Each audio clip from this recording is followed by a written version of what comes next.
going to focus on the teaching activity per se, on how the EdTech sector is disrupting and transforming in multiple ways the entire spectrum of both teaching and learning practices across the field of higher education. And to discuss this, our panelists today are Jean-Marie Cognier. Hello, Jean-Marie. Hello. You're the co-founder and CEO of UBcast, which is a video platform that turns teaching and training contents into interactive video material. And Annelise de Jonquer, I hope I'm not distorting, mispronouncing your name too much. Not at all. Thank you so much.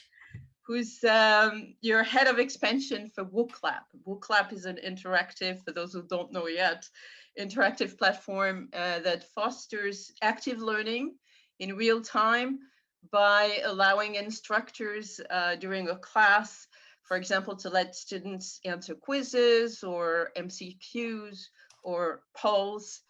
And so to begin with, I would like to ask each one of you to tell us in what ways, in what broad ways, the penetration of EdTech tools, not just in the teaching activity, but also in the design of classes, and more broadly of pedagogical contents itself, is transforming the role of the teacher, the role of the instructor in a university setting, from the classical function of transmitting, passing on knowledge, such as it's been for generations, to students, into perhaps something entirely different, something else entirely, with perhaps a real change of paradigm.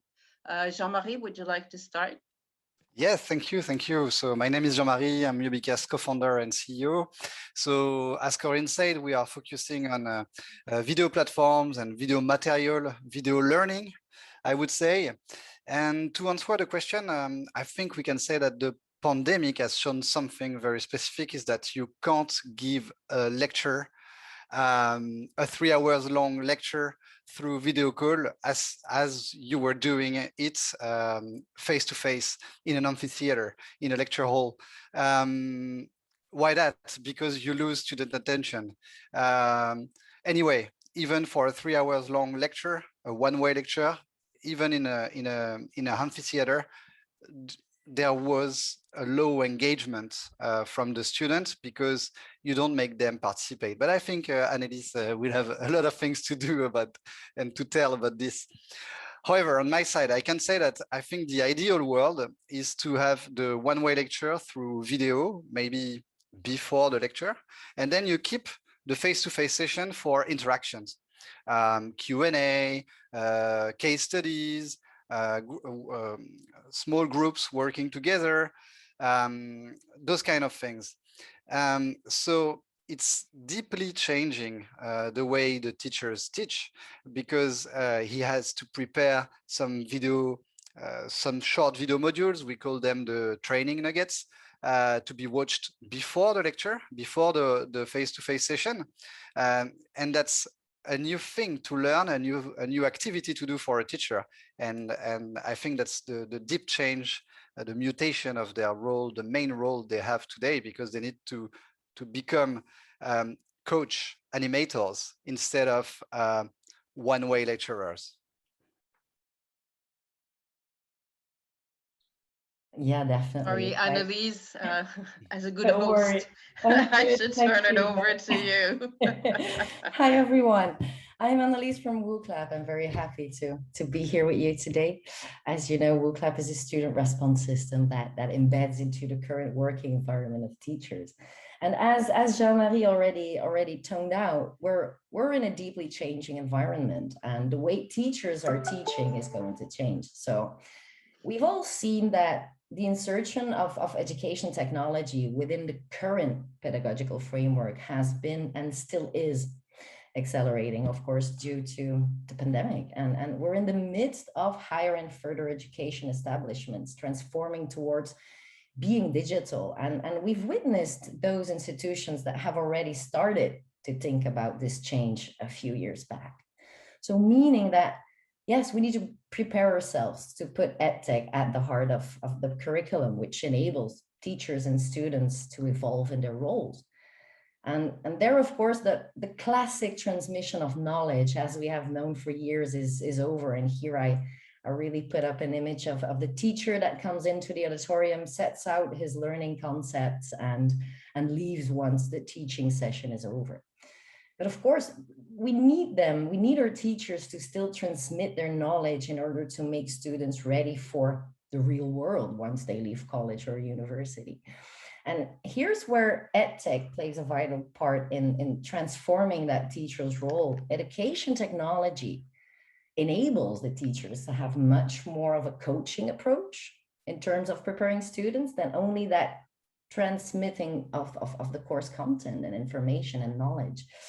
And therefore, and that's of course our opinion, education technology tools should be set as a support for teachers in order to enable them to coach their students by means of the particular insights they are given through the use of these tools. And of course, to let those students be the actor of their own learning as well. Yeah.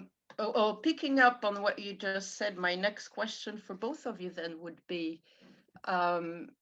if the teacher, the instructor in a university setting is to become more like a coach or a trainer, then are we moving toward a model where higher education becomes more similar to professional training, vocational training, of course, added to now the imperative of employability, of imparting skills that are transferable, that will allow students to later on as working people to sort of glide through the ongoing transformations of the labor market. What is going to, if all of this indeed does transform the field of higher education, what is going to really differentiate in the future higher education from just vocational training or any kind of professional skilling, reskilling program? What will be the fundamental difference if there will be one at all? I would say the main difference to me is that your audience is not the same. A student freshly graduated from high school, for instance, has not the same behavior, the same maturity than someone that require the training. I think in their mind, they need to be trained to be ready for their future job, their professional career. The other point is that as a higher education institution, you will deliver a diploma at the end, and I think it has a high value, very high value. And also for vocational training, I think there will be something merging in the future because the employees, they will be able to select if they want to be trained by a professional training company offering services or a higher education institution, knowing the fact that the higher education institution can deliver the diploma, and the diploma is like a quality label somewhere. But this said, I think that the issues and the roles and the jobs are quite similar. You know, at UBCAS, we work with higher education institutions, but also corporates. You just face the same challenges, but it has different names. You put different names on the same issues. Oh, I make my trainer more adapted to this new situation. Oh, can I keep my learners engaged? Sometimes it's a student, sometimes it's an employee, but it's still a learner because they are learning something. So for me, the main difference, it's the same challenges, but the main difference is the population, your audience, and the end of your learning with a diploma.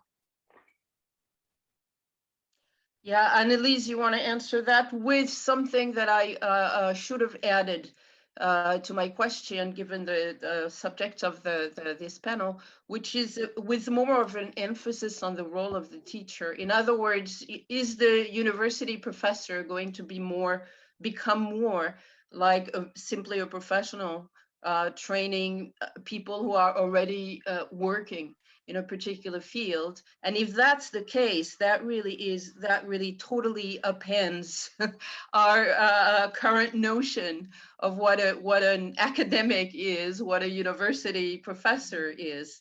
Annelies. Definitely. Thank you for this little iteration in there.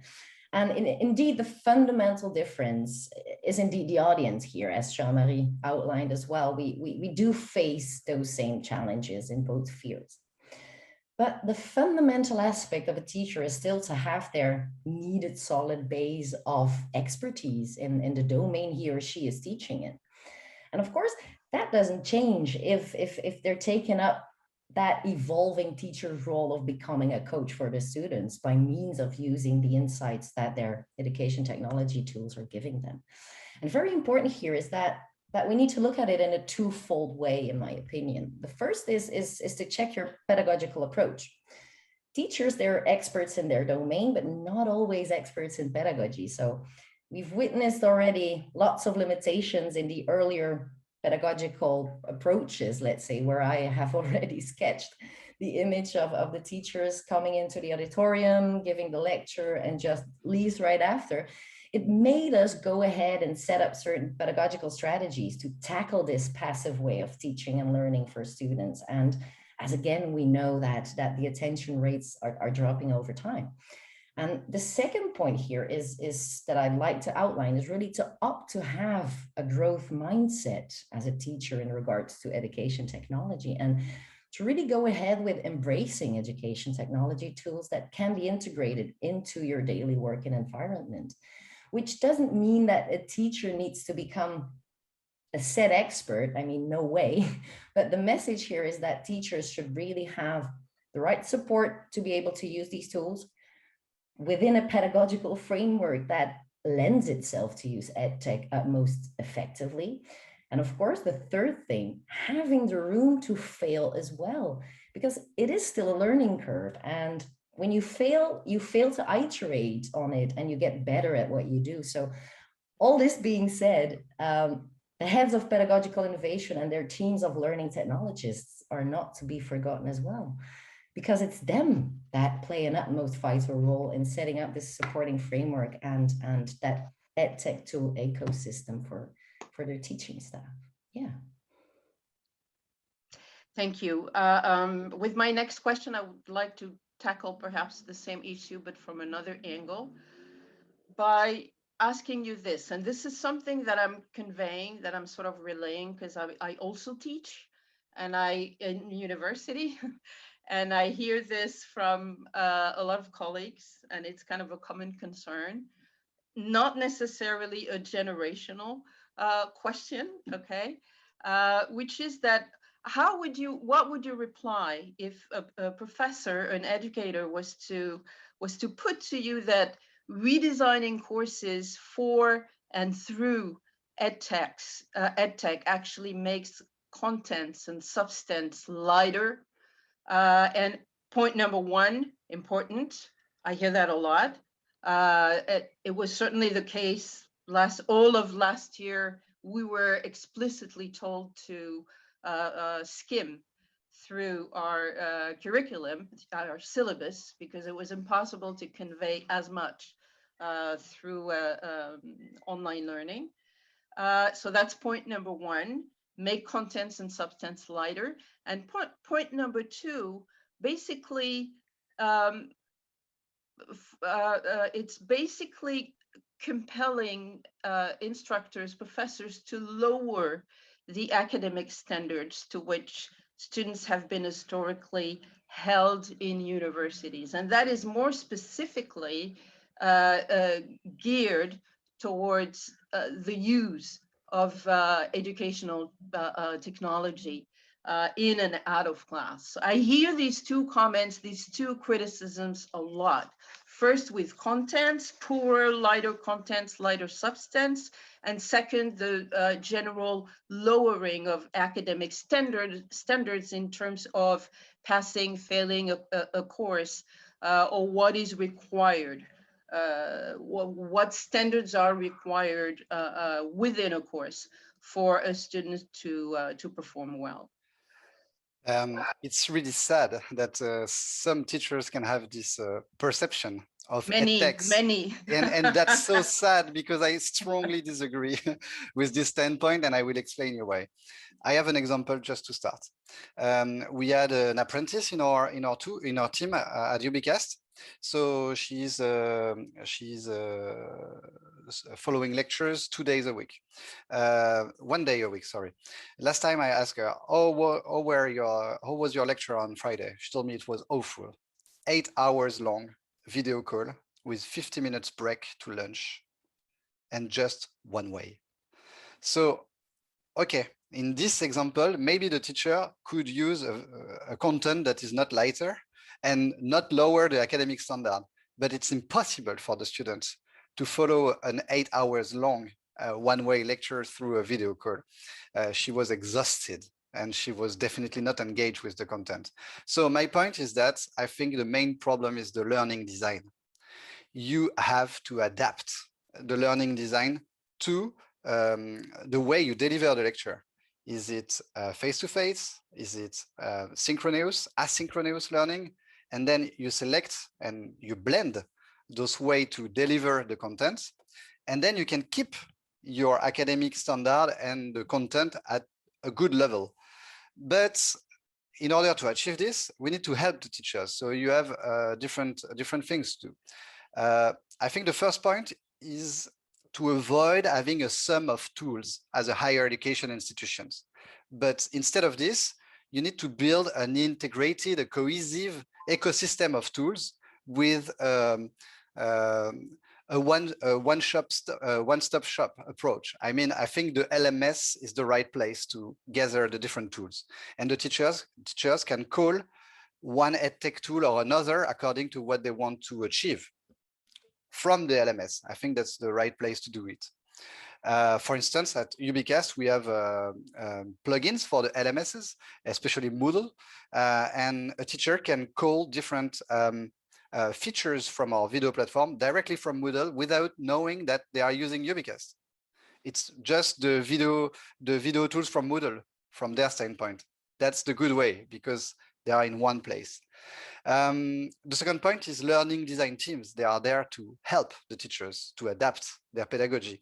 But the teachers, they need to say they need help. They need to knock on their door and ask those teams to some help to review and redesign the way they give their lectures.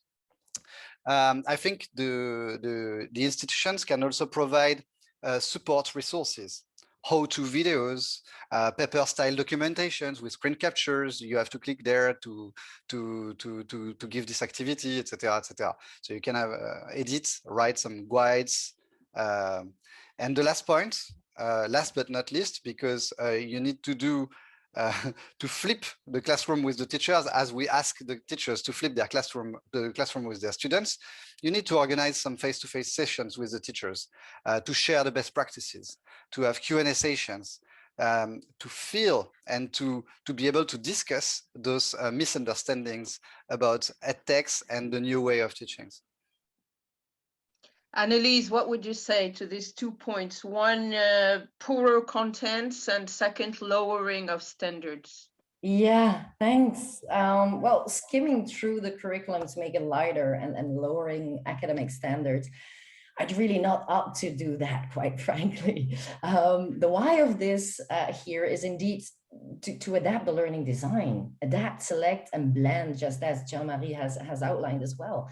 And I'd like to come back towards that, having that growth mindset also towards change, because very specifically, change is always somewhat of a challenge. And if we don't embrace change, we're not evolving either. So we often see two different profiles. Firstly, we have those early adopters that are looking into testing what specific edtech tools are worthwhile for them to use within their proper pedagogical framework. And secondly, we have those profiles as well who just don't want to go ahead with adopting new edtech tools yet.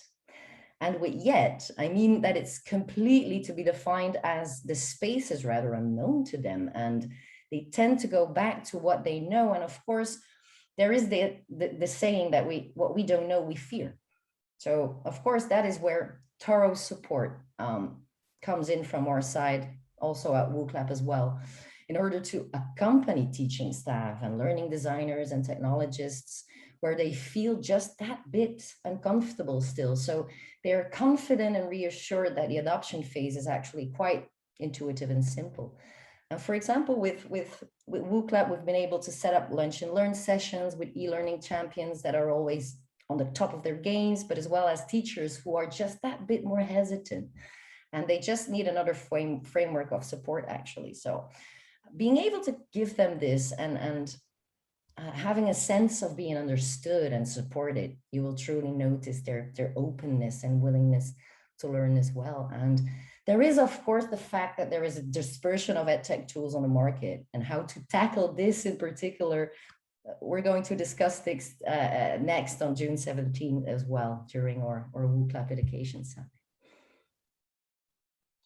What about the lowering of standards criticism? That less and less is actually required of students now in order to pass a course. I think we hear quite a lot. We really do. Yeah, I think the lesson of standards really, it's not something that needs to be put up. It's really the way you can, of course, as well, ask assessment questions towards students to really embed their critical thinking skills in order to give you that outcome will as well be very, very important. And that's where I'll leave it at there. So different, not lower.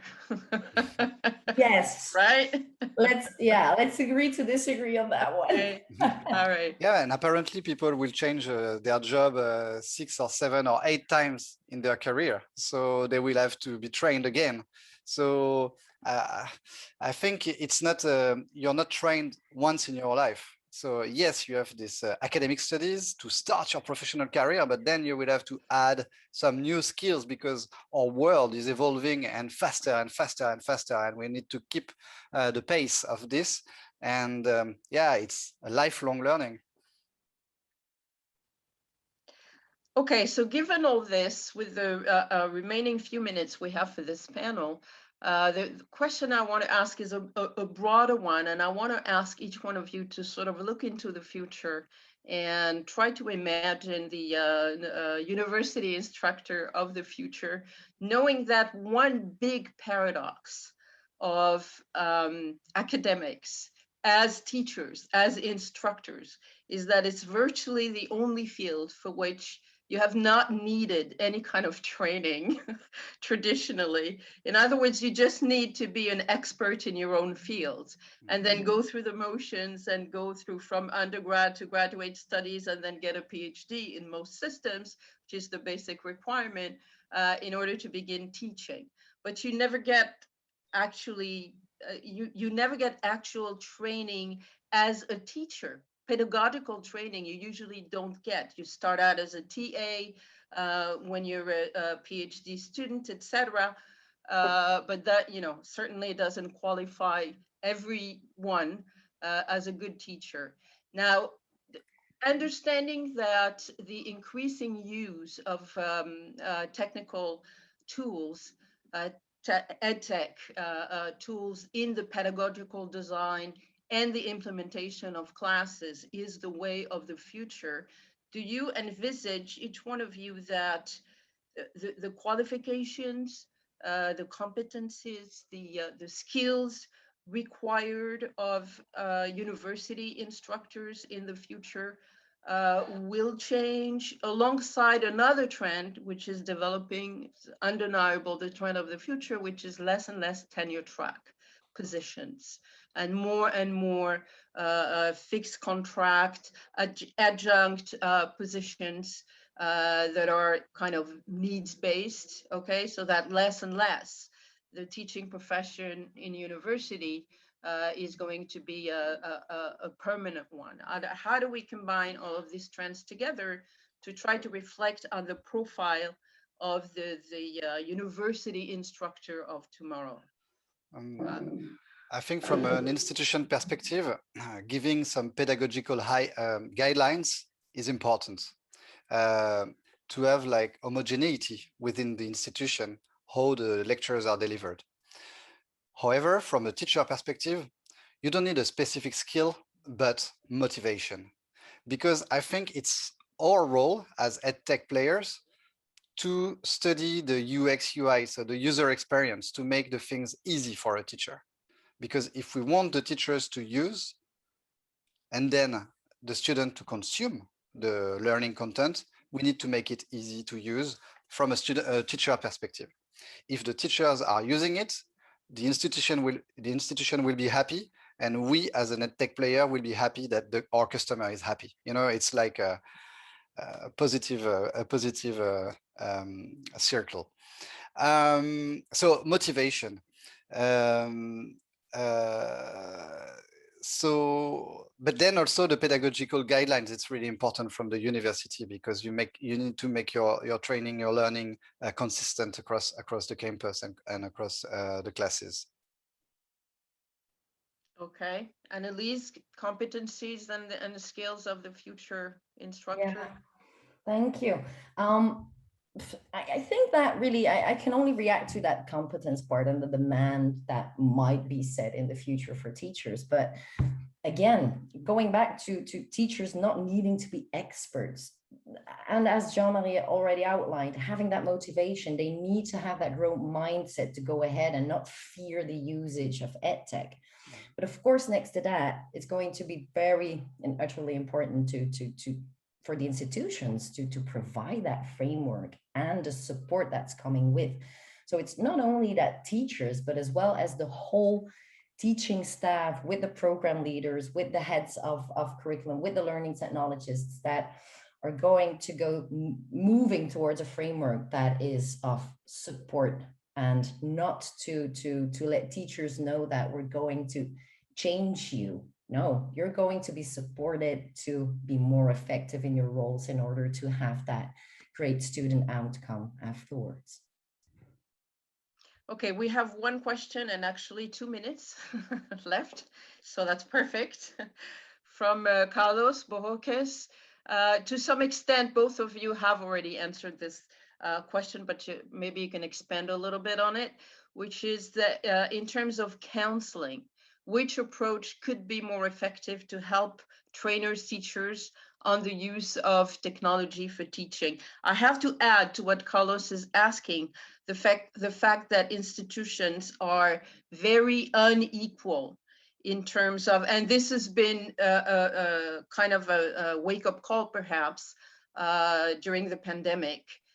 In the first few weeks of the pandemic, when everybody all institutions had to transfer to online, that there is a huge inequality in terms of the institution training, helping, supporting teaching staff to make that move. Okay, so we've already witnessed there one big experiment. A lot of it for many institutions was, I dare say, a complete failure. And so I would like to add that to Carlos's question. What would be, again, in terms of counseling, which approach could be more effective to help teachers with the use of teaching technology? Thank you, Carlos, for this question. I would say two things. First, some content. So as I said earlier, how-to videos, paper-style documentations, guidelines, so content. And then to animate the population of teachers around about this content, you need to organize some sessions, some synchronous sessions where you can discuss face-to-face or remote according to the health situation in your country. But I can give you some examples, because for a white paper we just released, we asked some of our customers what they were doing to spread the best practices amongst the teachers. And one of our customers said, as Annelise said before, lunch and learn sessions. So gathering the teachers once a week or twice a month, I can't remember, to discuss each time one topic. And teachers, they can join if they are interested in this topic, and then everyone is discussing, sharing best practices and so on. Same concept in another at another customers, but it was an after work. So once a month, after work session where they can discuss some topics about EdTech tools, how you integrate them in your pedagogy, what are the best practices, what does work with your students, what doesn't work, etc., etc. So that would be my two advices. First, having content to spread, and then time to discuss those contents. Okay, thank you. Annelies? Very quickly. So what approach is more effective? And yes, there's totally an unequal balance between institutions. We do notice this as well throughout our global client base. But what I would say is it would be very important to create a communication framework first, where they can balance their fear and comfort they have towards certain specifics. And once that is set, you can go from there, where to put the stress on what kind of format training and to go ahead with indeed the best practices as Jean-Marie has outlined as well. Okay.